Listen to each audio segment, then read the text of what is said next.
नमस्कार, one India Hindi में आपका स्वागत है।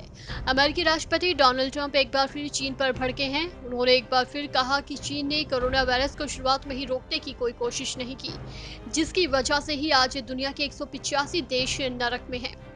ट्रंप का बयान ऐसे समय में आया है जब कई अमेरिकी सांसदों ने मांग की है कि अब समय आ गया है जब चीन पर खनिजों और मैन्युफैक्चरिंग से जुड़ी निर्भरता को कम किया जाए। अमेरिका में अब 1 मिलियन यानी 10 लाख लोग कोरोना वायरस की चपेट में हैं और 58,955 लोगों की मौत हो चुकी है। ट्रंप पिछले कई दिनों से चीन को इस बीमारी के लिए सार्वजनिक तौर पर दोषी ठहराते आ रहे हैं।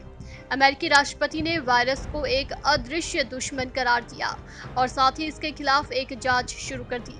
ट्रंप ने सोमवार को इस तरफ भी इशारा किया कि अमेरिका कोरोना वायरस की वजह से हुए नुकसान का हर्जाना चीन से मांग सकता है। ट्रंप ने कहा कि रकम जर्मनी से कहीं ज्यादा होगी। जर्मनी ने चीन से 140 बिलियन डॉलर का हर्जाना मांगा है। ट्रंप ने मंगलवार को व्हाइट हाउस में मीडिया को जानकारी दी। इसी दौरान उन्होंने कहा कि 184 देशों में ये वायरस मौजूद है। जैसा कि मैं अक्सर ही कहता हूँ, इस पर विश्वास करना बहुत मुश्किल है। ये एकदम समझ से बाहर है। उन्होंने आगे कहा, जहाँ से वायरस निकला वहीं पर उसे रोकना चाहिए था, जो कि चीन था, लेकिन ऐसा हुआ नहीं और अब 184 देशों को नरक का सामना करना पड़ रहा है।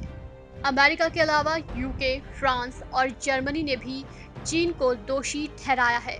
इन देशों का कहना है कि बड़े पैमाने पर हुई मौतों और दुनिया भर में अर्थव्यवस्था को हुए नुकसान को रोका जा सकता था।